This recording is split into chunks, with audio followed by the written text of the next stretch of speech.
Hello everyone, this is commerce corner and we are going to discuss about banking system. और इस video में हम types of banking system को detail में पढ़ेंगे। सो चलो स्टार्ट करते हैं विद एन एग्जांपल। एक फ्रेंड जो घर को सुनहरा सजाए इस त्योहार पे, जो मुमकिन कराए सारे गिफ्ट्स न्यू कार हो या हो हॉलिडे। त्योहार के हर मूड में वो फ्रेंड लाए खुशियों के दीप। SBI है बैंकिंग फ्रेंड फॉरएवर।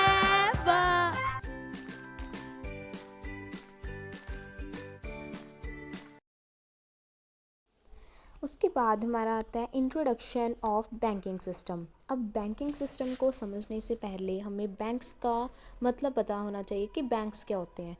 बैंक्स का मतलब है जो फाइनेंशियल इंस्टीट्यूशंस होते हैं, ठीक है, उनके पास रिस्पॉन्सिबिलिटी होती है कि वो डिपॉजिट्स को एक्सेप्ट करें और लोन्स प्रोवाइड करें। बट यहाँ पे डेवलपमेंट कैसे होगी कंट्री की बैंक्स से, है ना। डेवलपमेंट कैसे होगी, वो कलेक्ट करेंगे सेविंग्स एंड लोन प्रोवाइड करेंगे टू मैन्युफैक्चरिंग सेक्टर्स को, क्योंकि मैन्युफैक्चरर्स को रॉ मटेरियल की ज़रूरत होती है तो वो लोन्स लेते हैं फ्रॉम बैंक। उसके बाद हमारा आता है बैंकिंग सिस्टम। अब कंट्री टू कंट्री और इकॉनमी टू इकॉनमी डिफ़र करता है, ठीक है। और उसके बाद ये जो बैंकिंग सिस्टम है वो डिपेंड करता है 3 थिंग्स पर। देखो, banking system are broadly classified on various grounds. Volume of operations, मतलब कितना प्रोड्यूस कर रहे हैं वो। तो बिजनेस पैटर्न का मतलब है कि बिजनेस में कुछ प्रॉब्लम्स आ जाती हैं तो उनके लिए बिजनेस पैटर्न्स बनाए जाते हैं। एंड एरिया ऑफ एक्टिविटी, किस एरिया में रहकर उन्होंने ट्रांसमिशन करनी है। तो ये आ गया बैंकिंग सिस्टम की इंट्रोडक्शन विद बैंक्स, ठीक है। अब मीनिंग पढ़ते हैं कि बैंकिंग सिस्टम आखिर होता क्या है। अब बैंकिंग सिस्टम बहुत सारी सर्विसेज प्रोवाइड करता है। अब बैंकिंग सिस्टम, बैंक तो था कि जो फाइनेंशियल सर्विस प्रोवाइड करेगा, बट वहाँ पे ग्रुप नहीं लिखा हुआ था, क्योंकि जो बैंकिंग सिस्टम है वो बैंक्स का ही कलेक्शन है, ठीक है। एंड यहाँ पे है ग्रुप और network of institutions that provide financial services. जो इंस्टीट्यूशन फाइनेंशियल सर्विसेज प्रोवाइड करते हैं, जिस ग्रुप को कहा गया है उसे हम बैंकिंग सिस्टम कहेंगे। एंड इसमें हम इंक्लूड करेंगे कमर्शियल, नेशनल, इन्वेस्टमेंट बैंक्स, और इसमें हम क्रेडिट यूनियंस भी इंक्लूड करेंगे। क्रेडिट यूनियंस, यहाँ पे एक और एग्जांपल आ सकती है कंज्यूमर क्रेडिट यूनियन, ओके। उसके बाद नेक्स्ट आता है हमारा टाइप्स ऑफ बैंकिंग सिस्टम। तो इसके टोटल 5 टाइप्स हैं। यूनिट बैंकिंग का क्या मतलब होता है, जो लिमिटेड एरिया में होती है एंड जिसकी कोई ब्रांच नहीं होती, ऐसे बैंक्स को हम यूनिट बैंकिंग कहते हैं। उसके बाद हमारा आ गया ब्रांच बैंकिंग। ब्रांच बैंकिंग का क्या मतलब हुआ, यूनिट बैंकिंग में कोई ब्रांच नहीं थी बट यहाँ पे ब्रांचेज होंगी, number of branches are there, और यहाँ पे हेड ऑफिस होगा, ठीक है। उसके बाद हमारी आती है चेन बैंकिंग। अब चेन बैंकिंग में क्या होता है कि ऐसी बैंकिंग सिस्टम या जिसमें इंडिविजुअल या फिर ग्रुप ऑफ इंडिविजुअल कंट्रोल करें 2 और मोर बैंक्स को, तो उसे हम चेन बैंकिंग कहते हैं, ठीक है। तो उसके बाद आता है ग्रुप बैंकिंग। ग्रुप बैंकिंग एक ऐसा सिस्टम है जिसमें कॉरपोरेशन या फिर होल्डिंग कंपनीज 2 और मोर बैंक्स को कंट्रोल करते हैं। नेक्स्ट आता है हमारा universal banking system. Universal banking system supermarket की तरह होता है जो ऑफ़र करता है banking and financial services through a single window, okay. इसके बाद हम इन सब को डिटेल में पढ़ने वाले हैं। तो फर्स्ट स्टार्ट करते हैं यूनिट बैंकिंग से। सो यूनिट बैंकिंग वो बैंक्स होते हैं जो ऑपरेट करते हैं बहुत लिमिटेड और स्मॉल एरियाज़ में। एंड यूनिट बैंक्स की कोई ब्रांच नहीं होती है, ठीक है। इसका सिंगल ऑफिस होता है। Activities through a single office, एक सिंगल ऑफिस के थ्रू ही ये सारी एक्टिविटीज़ को कंट्रोल करता है। कोई ब्रांच नहीं होती है और लिमिटेड रिसोर्सेज को यूज़ करके ये एक्टिविटीज़ को परफॉर्म करता है, ठीक है। पहले पढ़ा हमने, ये ऑपरेट होता है in small and limited area में, फिर इसकी एक्टिविटीज़ कंट्रोल की जाती हैं एक सिंगल ब्रांच से। और सिंगल ब्रांच नहीं, यहाँ पे ऑफिस, ठीक है, कोई ब्रांच नहीं होती है और लिमिटेड रिसोर्सेज से ये एक्टिविटीज़ को कंट्रोल करता है, ठीक है। उसके बाद एक एक्स्ट्रा पॉइंट यहाँ पे ऐड कर सकते हो कि बैंकिंग सिस्टम ओरिजिनेट हुआ था यूएसए में, ठीक है, यूनाइटेड स्टेट ऑफ अमेरिका में। उसके बाद हमारा आता है विद एग्ज़ाम्पल, अगर शो करना हो तो आप एग्ज़ाम्पल यहाँ पे लिख सकते हो आरबीआई की, जो यूनिट बैंक है, reserve bank of India. Okay, उसके बाद हमारा आता है advantages and disadvantages of unit banking. Advantages of unit banking में एक एफिशिएंट कंट्रोल रखता है, एफिशिएंट मैनेजमेंट होती है। क्यों? क्योंकि यहाँ पे आपको मिनिमम मैनेजरियल कॉस्ट पड़ती है, क्योंकि आपको किसी और ब्रांच के साथ कम्युनिकेट नहीं करना पड़ता, ना ही यहाँ पे कोई ब्रांचेस हैं, तो यहाँ पे एफिशिएंट मैनेजमेंट हो जाती है। इसी के साथ हमारा नेक्स्ट पॉइंट आता है based on local needs. Based on local needs का मतलब है कि जो यूनिट बैंकिंग है वो लोकलाइज्ड बैंकिंग कहा जाता है उसे।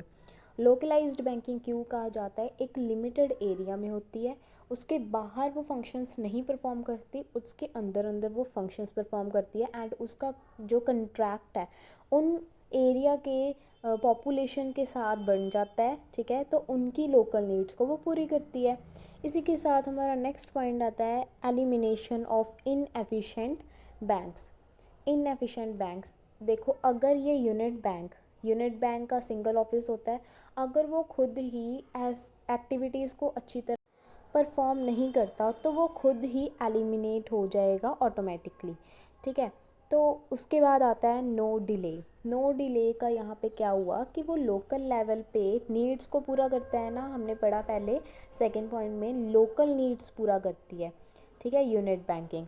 तो वहाँ पे डिले तो होने के चांसेस हैं ही नहीं, क्योंकि ना ही उसको किसी और ब्रांच के साथ कम्युनिकेट करना है, और ना ही किसी हेड ऑफिस से कोई परमिशन लेनी है। उसके बाद नो डेंजर टू इकॉनमी। अगर इस यूनिट बैंक में कोई चेंजेस आ जाते हैं तो किसी के ऊपर कोई भी इफ़ेक्ट नहीं पड़ेगा। नेक्स्ट पॉइंट आता है हमारा लैक ऑफ स्पेशलाइजेशन। इसका मतलब है कि जो यूनिट बैंक्स होते हैं वो स्मॉल स्केल बैंक्स होते हैं, एंड यहाँ पे लेबर की ज़रूरत इतनी नहीं पड़ती, ना ही रिस्पॉन्सिबिलिटीज़ को फ़िक्स करनी पड़ती है, ठीक है। तो स्पेशलाइजेशन तभी इंक्रीज़ होती है जब आप किसी की रिस्पॉन्सिबिलिटीज़ फ़िक्स करते हो उसकी एफिशिएंसी को बढ़ाने के लिए, ठीक है। बट यहाँ पे लेबर ही लिमिटेड है, रिसोर्सेज भी लिमिटेड हैं, तो वहाँ पे ज़रूरत नहीं पड़ेगी, तो यहाँ पे लैक ऑफ स्पेशलाइजेशन हो जाएगा। फिर higher remittance cost. Higher remittance cost का क्या मतलब हुआ? अब यहाँ पे इसके कोई ब्रांचेस नहीं होती हैं, ठीक है, और इनको डिपेंड होना पड़ता है विद रिप्रेजेंटेटिव बैंक्स के साथ, ताकि वो ट्रांसफ़र कर सकें क्रेडिट को। इनको डिपेंड होना पड़ता है रिप्रेजेंटेटिव बैंक्स के ऊपर, ताकि वो ट्रांसफ़र कर सकें क्रेडिट को, और जो रिप्रेजेंटेटिव बैंक्स होते हैं वो चार्ज करते हैं हायर कॉस्ट। उसके साथ ही हमारा नेक्स्ट आता है नो जियोग्राफिकल डिस्ट्रीब्यूटेड रिस्क। इसका मतलब है कि जो यूनिट बैंकिंग है वहाँ पे रिस्क को डिस्ट्रीब्यूट नहीं किया जा सकता, क्योंकि इतनी वो नहीं है, जियोग्राफिकल एरिया नहीं आता इसके अंडर, क्योंकि लिमिटेड एरिया ही आता है।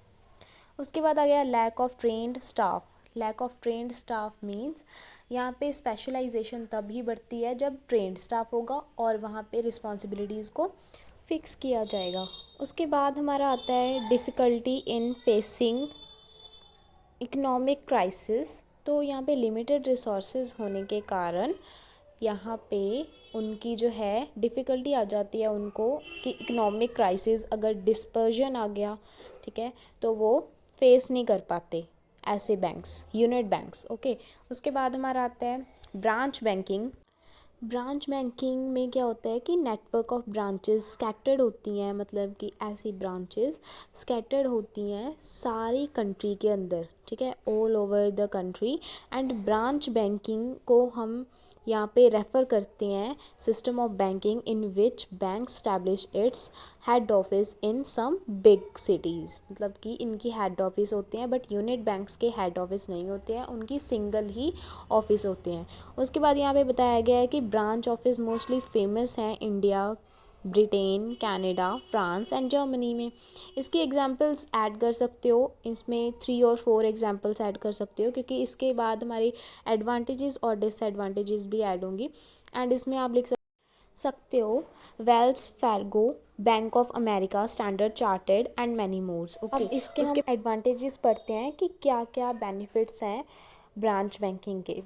ब्रांच बैंकिंग का फर्स्ट बेनिफिट आ जाता है लार्ज स्केल ऑपरेशंस। अब ब्रांच बैंकिंग में जो बैंक्स हैं उनके पास ह्यूज रिसोर्सेज होते हैं, मतलब फंड्स बहुत ज़्यादा होते हैं और लार्ज नंबर ऑफ़ ब्रांचेस भी होती हैं। तो ये जो फंड्स हैं और ये ब्रांचेस हैं ये हेल्प करेंगी इन बैंक्स को कि लोन्स एंड एडवांसेस प्रोवाइड करें लार्ज नंबर ऑफ़ पीपल को। तो यहाँ पे लार्ज स्केल ऑपरेशंस हो गए। Geographical spreading of risk. Geographical spreading of risk क्या है कि number of branches are there. Okay, एक ब्रांच को अगर लॉस होगा तो दूसरी ब्रांच को अगर प्रॉफिट हो रहा है तो उन दोनों का लॉस और प्रॉफिट सेटल हो जाएगा।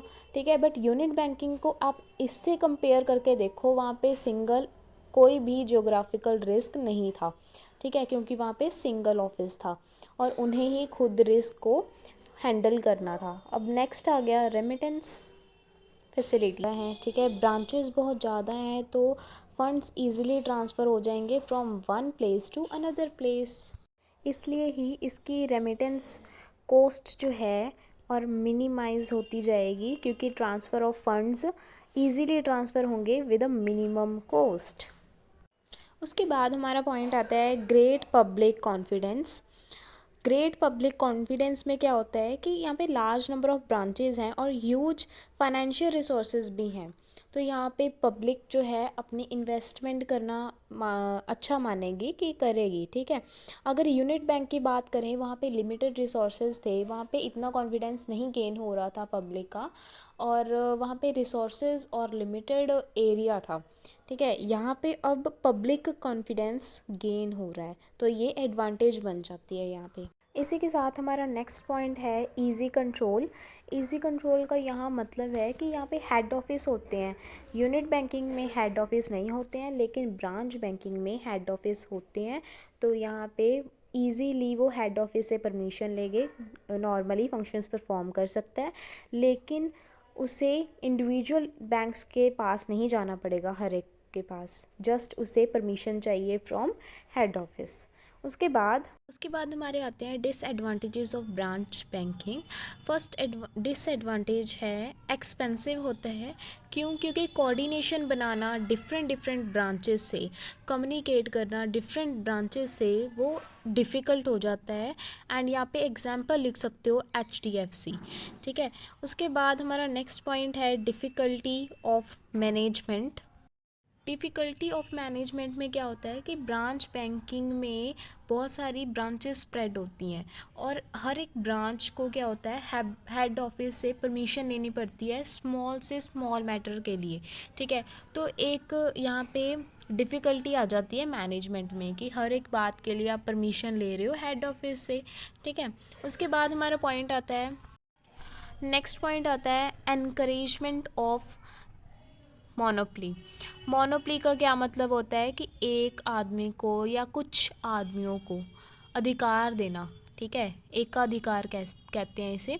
तो यहाँ पे कुछ बैंक्स के पास ऐसी पावर होती है कंट्रोल करने की अदर ब्रांचेस को, तो वहाँ पे मोनोपली आ जाती है। उसके बाद नेक्स्ट पॉइंट है ब्रांचेस रनिंग एट लॉस। अब इतने सारी ब्रांचेस हैं, ठीक है, तो कुछ ब्रांचेस वीक भी होंगी एंड इनएफिशिएंट भी होंगी और कुछ अनप्रॉफिटेबल भी होंगी, तो फिर भी वो काम करती रहती हैं चाहे उन्हें लॉस हो रहा है under the umbrella of large and profitable branches. यानी कि प्रॉफिटेबल, जिनका प्रॉफिट हो रहा है उनके अंडर वो काम करती रहती हैं। ठीक है, शो नहीं होता है कि उनका लॉस हो रहा है। ठीक है, क्योंकि यहाँ पे नंबर ऑफ़ ब्रांचेस हैं। उसके बाद हमारा पॉइंट आता है हमारा चेन बैंकिंग का। चेन बैंकिंग में क्या होता है, इंडिविजुअल या फिर ग्रुप ऑफ इंडिविजुअल्स कंट्रोल करते हैं 2 और मोर बैंक्स को, उसे हम चेन बैंकिंग कहते हैं। एंड इस सिस्टम में ग्रुप ऑफ इंडिविजुअल परचेज करते हैं bulk of shares. Bulk of shares means इकट्ठे शेयर्स परचेज करेंगे 2 और मोर बैंक्स के। ताकि कंट्रोल कर सकें और मैनेज कर सकें इनको, किनको, बैंक्स को। ठीक है, उसके बाद हमारा आता है example of chain banking. Chain banking के एग्जाम्पल लिख सकते हो Lakshmi Vilas bank and Karur Vysya banks. And उसके बाद हमारा आता है ग्रुप बैंकिंग। ग्रुप बैंकिंग का मतलब क्या होता है, टू और मोर बैंक्स, जब टू और more banks in the hands of holding company के हाथों में हो। ठीक है, उनका कंट्रोल जो है होल्डिंग कंपनी के हाथ में हो तो हम उसे ग्रुप बैंकिंग कहते हैं।